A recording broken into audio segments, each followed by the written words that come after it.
Amit-amit pasang paliman tabik ila dina sinabetna ing ila dunitine bena tolak sarik dewing tawang-tawang mugi linpun saking siku dendane Gusti Kang Maha Kawasa hung wilahing sekaring bawana langgeng durga mendhak kala sirna. Assalamualaikum warahmatullahi wabarakatuh.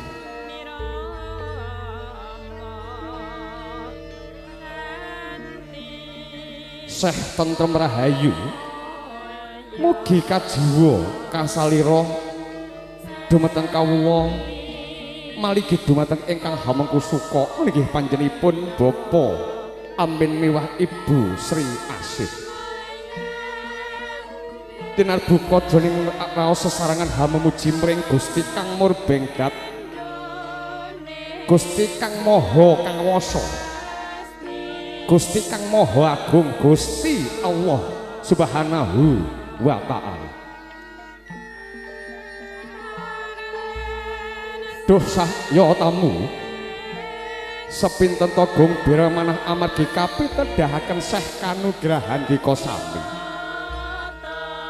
meh entuk kali damar pandamar ginding agesan linggih sagunging para rawuh kakung sumana putri kepareng kawula nyuwun gunung samudra ingkang tanpa pindhana bilih sampun kumawantun hanjejaraga minyak kamardikaning panjenengan sadaya amargi kawula kapitaya ingkang hamengku suka nggih panjenenganipun Bapak amin miwah Ibu Sri Asih saperlu hamratitasaken tumapake titraksana adicara ing rekalenggahan ari punika sagunging para rawuh kakung sumawatna putri kang satuhu bagya mulya kepareng mriki kula badhe hamaosaken rerencaning adicara ingkang sampun rinakit rumpaka kaliyan panjenengan paranpara inggih adicara ingkang angka pindah dawuhipun Satmaja temanten kekalih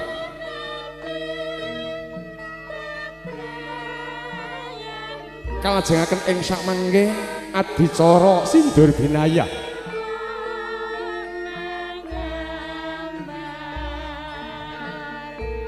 sak sampun sindur binaya sakmangke wonten adicara klubyungan inggih adicara dahar kembul ngunjuk tirta wening kacar kucur guna kaya ugi ing sakmangke adicara ingkang kapungkasan inggih adicara sembah pangabektian Satmaja temanten kalih wonten pepadane Kanjeng Rama miwah Kanjeng Ibu. Sretene netra kawis tragong hanggenya mawantu paring panjenengan donga pangestu wijing dumateng kawula mugi puji miwah pangastuti. Mugi hayu hayu ring ulah hayu. Linggih menika wau rencaning adicara ingkang sampun rinakit rumpaka kaliyan panjenengan paranpara ingkang winasis temtunipun Ki Pujangga Jati kang sampun lenggah hanggana raos wontene madyaning prastawa prasaja keparang hadiah tamu lenggah satata sinambihan nrantos tumapake titreksana inggih dawuhipun Satmaja temanten kekalih dumateng para kadang kula pradangga saking pagiyuban Campursari Nyumadukara asuhan saking karawitan Lokananta Surakarta Hadiningrat kepareng hanyuaken gongsanipun ganti ing cinarita nuwun kawula nuwun tetesing ratrius gumanti rahina hamung yang bagas kara kang ambyar meninggih kawistara Satmaja temanten kekalih anggenya hangagem busana kanalindran sampun purna Ki utawi Nyi Juru Sumbaga sampun maringi cecala dhumateng kula sak kanca kepareng ing sakmangke hamratitasaken adat widi widana inggih adicara panggih gagrag Surakarta Hadiningrat hamba bilih sampun sawijining gati sampun diri dhumateng Ki Subeng Manggala kepareng maringi cecala dhumateng kawula.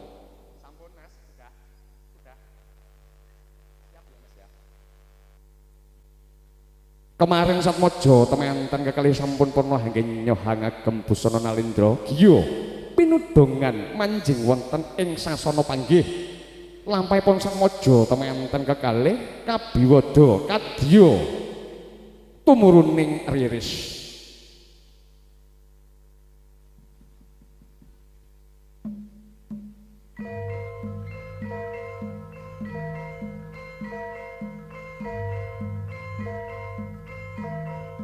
Dumateng temanten putri sumangga lon-lonan lumampah berjalan pelan-pelan sumangga Mbak temanten putri Mbak Harni ya wis nganggo basa campur mawon kawistara Satmojo temanten kakelih sampun lumampah tumuju wonten ing sasana panggih. Niki anak Mas Bagus Anggara Seta putra Panjalu sang panjenenganipun Bapa Yatden miwah Ibu Siti Maryam almarhumah lan ugi Beno Ayu Roro Harni Oktavia putri sang panjenenganipun Bapa Amin miwah Ibu Sri Asih.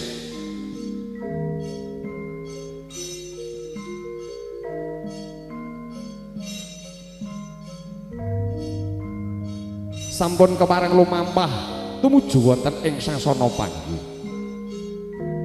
Lengkeh-lengkeh lampahipun Ki Subeng Manggala satepak nganggo satepak tumulih semu hangun-hanguning ati prastawa kang ginebeng kanthi prasaja.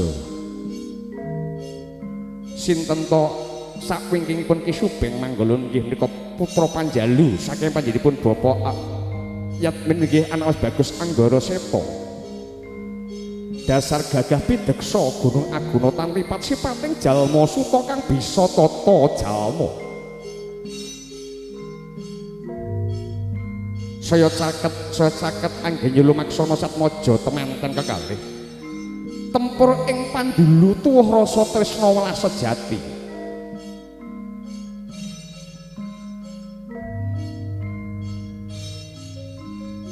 Daten krasa astanipun kum lawe sami hambalang gantal ingkang kakung hambalang gantal wonten ing jajanipun temanten putri semoten ugi temanten putri hambalang gantal wonten ing jajanipun temanten kakung daya-daya sak sampunipun purna hangge hambalang gantal temanten kakung hanya ketinggih ingkang kawastan wiji dadi idak antigan antiga sukunipun daya-daya hanya idak antigan pecah piarsa nalika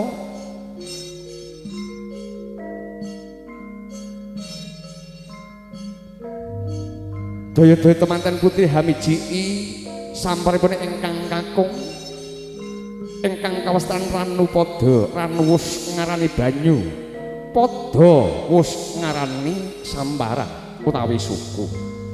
Mugi-mugi sentek liwer ingkang wonten badanipun temanten kakung sageta sinampurna sageta suci sak sampuripun kabasuh kaliyan toya utawi sekar seramat.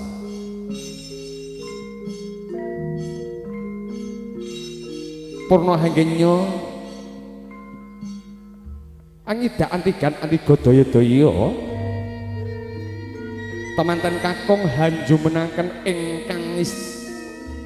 ingkang estri badhe hangadani nggih adicara sajipun adicara sindur binayang.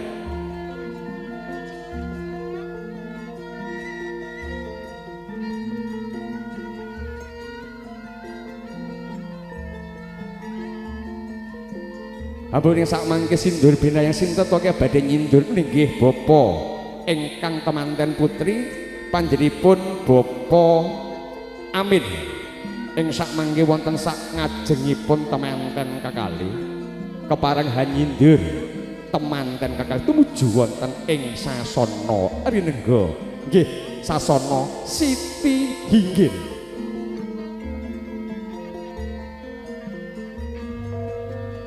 taksih kapratisaken kalian panjenengan Ki Subeng Manggala sinten dados Ki Subeng Manggala nggih panjenenganipun ana Mas Bagus Yongki Dini Praditya ingkang mijil saking Klaladan Wonogiri Solo taksih wewengkon Surakarta hadiningrat kepareng saking karawitan Nyumadukara hanyuwaken gongsanipun ganti ing cinarita dipun tenggo santawis sagunging para rawuh kakung Sumawana Putri.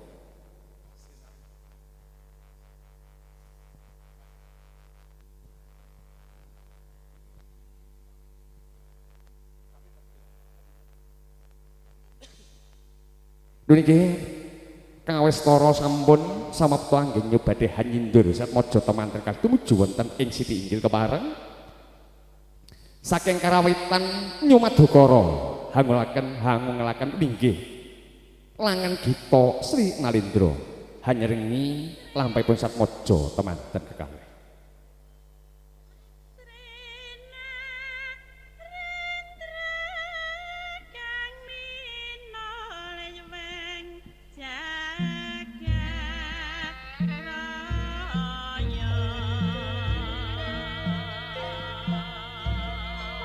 Repidhem permanem datan swaba walang salisih gegodhongan tan ebah samirata datan lumampah hamung lamat kapiyarsa dumeling swara Widawati angrangin langan Gita Sri Nalindra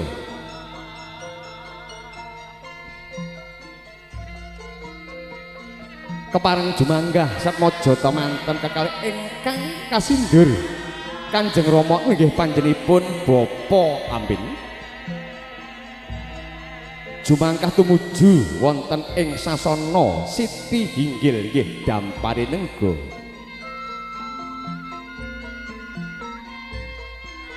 nata kresna lan dikodoh Yayi Werkudara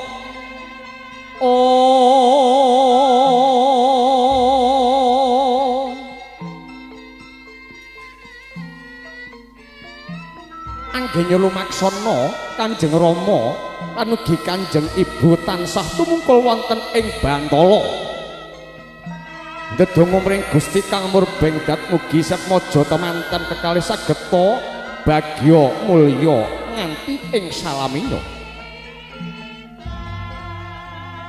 sak ngajengipun temanten kekalih panjenenganipun Kanjeng Rama ing ngarsa Sung Tuladha ing sak mangke mugia Kanjeng Rama dadosa patuladan dumateng putra kekalih nggih panjenenganipun ana Mas Bagus Anggara Seta lan ugi Denok Harni Oktavia sak wingipun Kanjeng Rama wonten temanten kekalih ing madya mangun karsa sakwingkingipun temanten kekalih wonten panjenengan Kanjeng Ibu Tutpuri Handayani sana janto wonten wingking tansah ndedonga dhumateng Gusti Kang Murbeng dat mugi putra kekalih anggenya hambangun bali wisma sageta atut runtut ngantos ing sak mangke puputing yuswa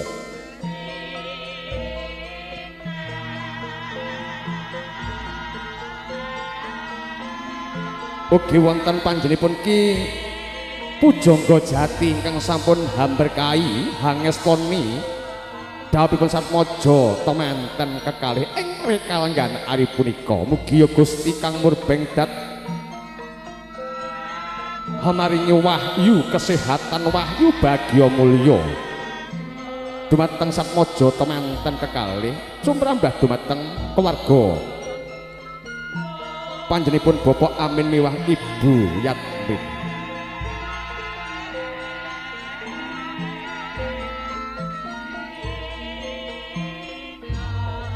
kawestara anggaya lumaksana sampun dupi dumugi wonten ing sasana Rinengga ugi ingkang kawastanan Siti Hinggil Ki Subeng Manggala dasar wasis ing beksan ingkang sampun wisuda saking isi Solo Institut Seni Indonesia Yongki Dini Praditya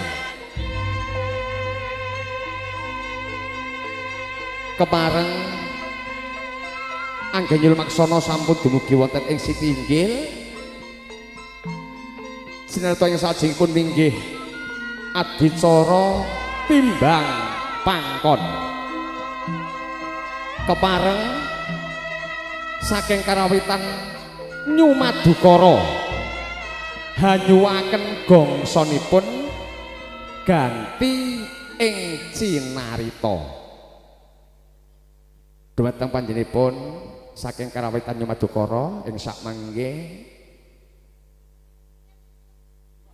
dipun caosi nggih mugi rahayu timbang pangkon nggih timbang pangkon nemu wedi menika panjenenganipun Bapa Amin Hanimbah bobotipun Mas Anggara lan ugi Mbak Harni hananging menika sanes bobot aboting badan boten ning menika bobotipun katresnan ing antane putra piyambak lan ugi putra mantu boten wonten bentenipun ya monggo mugi rahayu Kang Mas nggih timbang padha-padha Bapak Amin boten pikantuk nggih nika Mbang Cinde Mbang Ciladan boten pikantuk doyong ngiwa lan ugi boten pikantuk doyong mengen sedaya sami sajengipun nggih adicara tanem bismillahirrahmanirrahim nggih kanthi hanyebut dhumateng ngarsaning Gusti Allah Subhanahu wa taala sliramu dina iki tak wisuda dadi raja lan ratu ning anggonmu dadi raja lan ratu aja guru sedina yonggor nggih ning sing tak jaluk dadi raja lan ratu nganti sak pepete yuswa bismillahirrahmanirrahim kepareng lenggah hanggana raras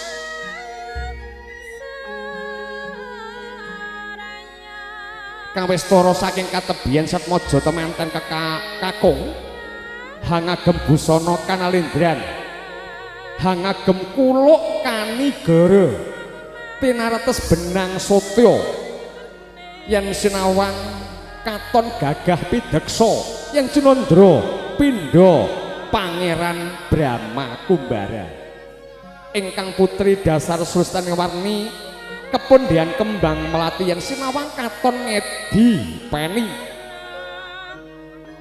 semoga Mas Yongki langsung kemawon adicara anjih kacar kucur guna kaya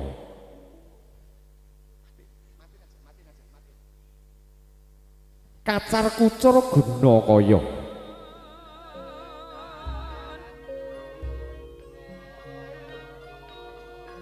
mengkuwerdi menika guna kaya saking kakung dipun paringaken dumateng ingkang ngestri mugi-mugi dadosa berkah barokah migunani ing samukawisipun jar menika temanten putri Tafsih Timur anggenyo Hambangun Balewisma nyuwun pitedah dumateng panudya ingkang sampun pono ing samukawisipun nggih panjenengan Kanjeng Ibu kepareng dipun paringaken dumateng utawi dipun titipaken dumateng Kanjeng Ibu guna kayanipun dipun titipaken dumateng panjenengan Kanjeng Ibu wanudya ingkang sampun pono ing samukawisipun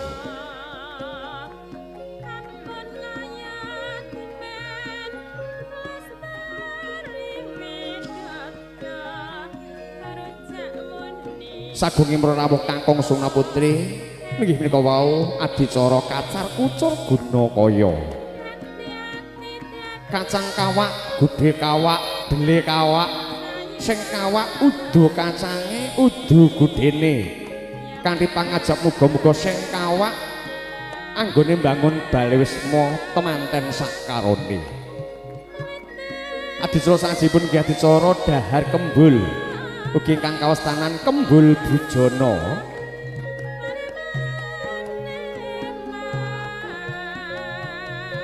Lumantaran ladang mugi rahayu mugia sarmaja temanten kalih manggiya rahayu kalis ing raridu. Nyawijaken cipta rasa mugi-mugi tansah nyawiji rasa manunggal ing karsa ing antawasipun temanten putri lan ugi temanten kakung ingkang kaostan nggih menika adicara Kembul Bujana. Salajengipun inggih adicara ngunjuk tirta wening.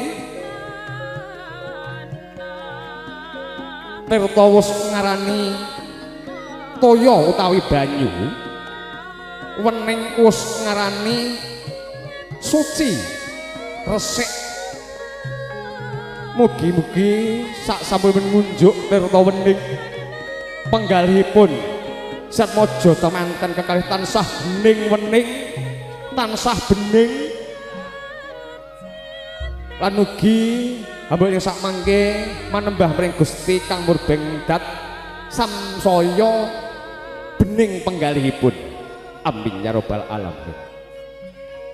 Mriki purna nika wau ngunjuk tirta wening adicara sajipun nggih adicara sembah pangabekten satmaja temanten kekalih wonten ing pepadanipun Kanjeng Rama miwah Kanjeng Ibu dumateng para kadang paduka kepareng hanyuwaken gongsanipun ganti ing cinarita.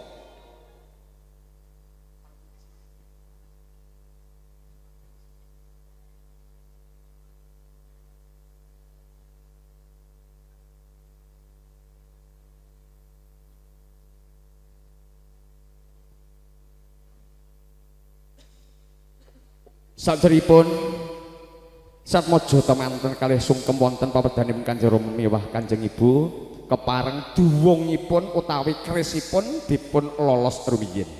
Sumangga kadang padangga hangengelaken inggih pamuji memuji dumateng Gusti Allah Subhanahu wa taala.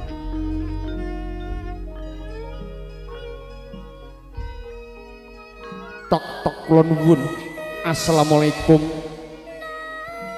Kula ingkang sowan Ibu Harni Oktavia ingkang sowan saya yang datang Ibu. Ibu, saya minta doa restu kepada Ibu dan juga Harni Oktavia, mohon maaf apabila Ani sudah banyak berbuat salah kepada Ibu. Ibu sudah mengandung Harni selama 9 bulan 10 hari. Tapi Harni belum bisa berbuat apa-apa kepada Ibu. Harni mohon maaf ya Ibu. Iyongger anakku Cahayu Harni Oktavia. Ora ana sing salah, ora ana sing luput ngger anakku. Ibu donga muga-muga sliramu sakarone iso urip bahagia mulya ya ngger anakku. Matur sembah nuwun Ibu, terima kasih. Begitu juga dengan saya Romo. Anggoro mohon doa restu kepada Romo.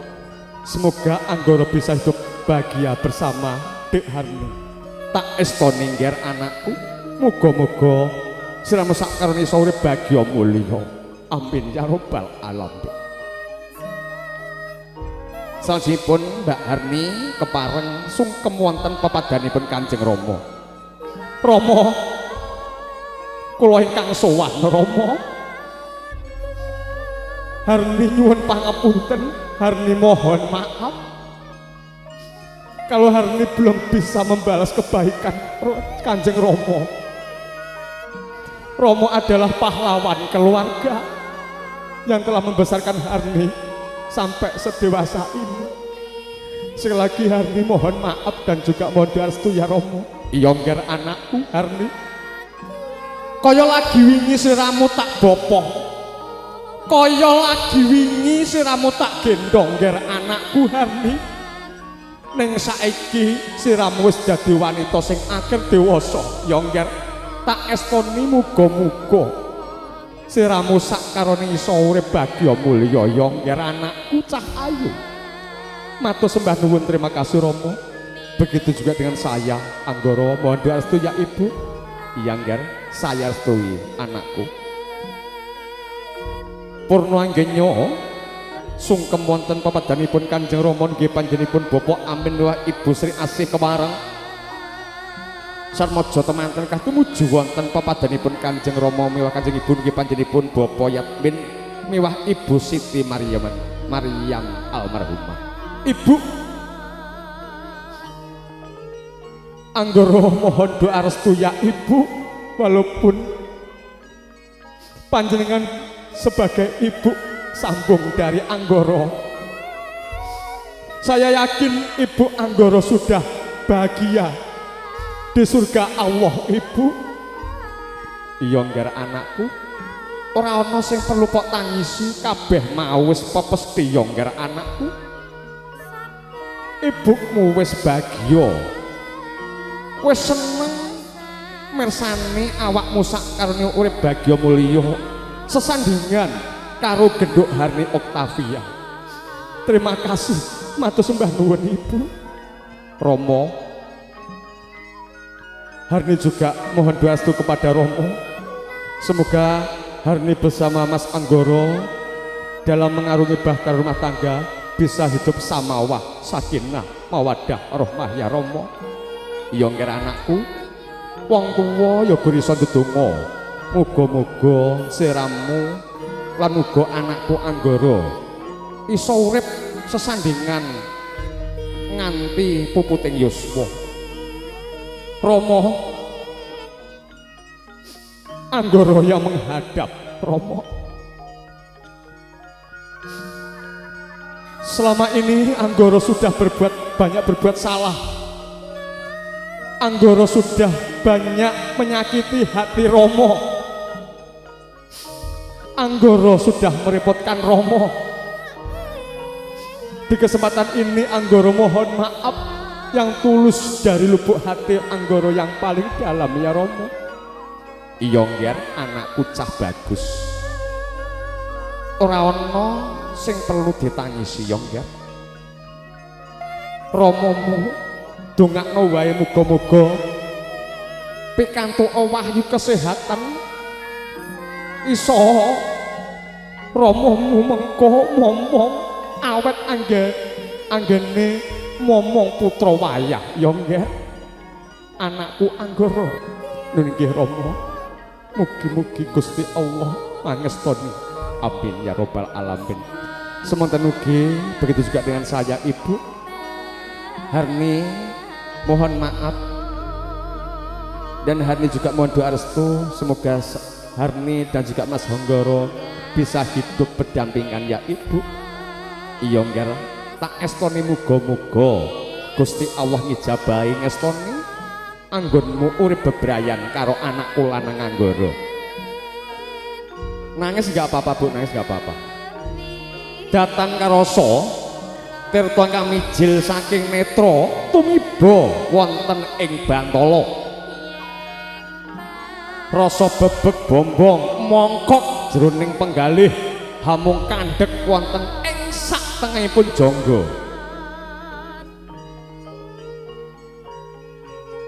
hamba bilih Kanjeng Rama miwah Kanjeng Ibu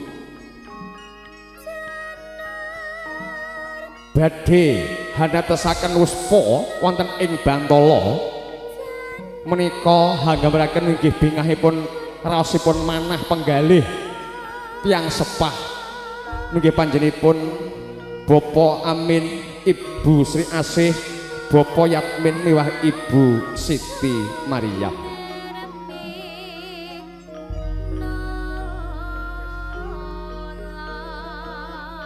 sagunging para rawuh kakung Sumawana Putri paripurna sampun nggih adat widi widana dawuhipun Satmaja temanten kekalih sampun purna hamba bilih ingkang kawula anggenya hamratinaken kirang hanuju prana kula hamung jalma sawantah kathah pekirangan kula pribadi miwah Ki Subeng Manggala nyun geng samudra ingkang tanpa pepindhan.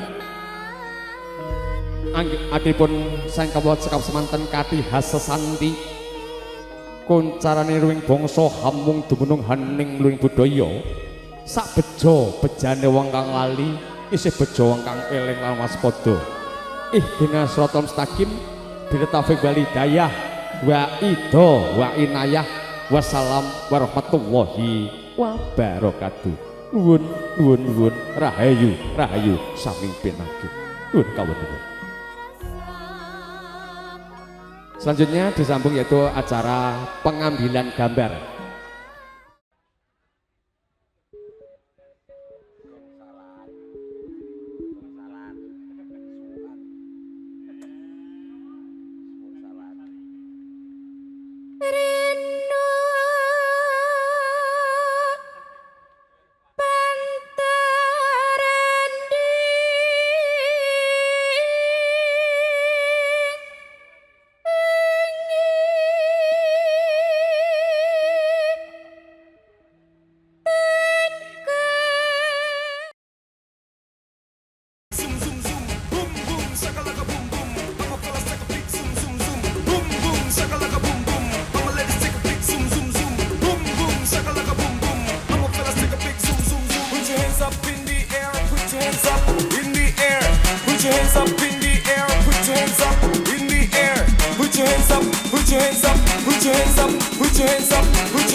Cartel.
Cartel.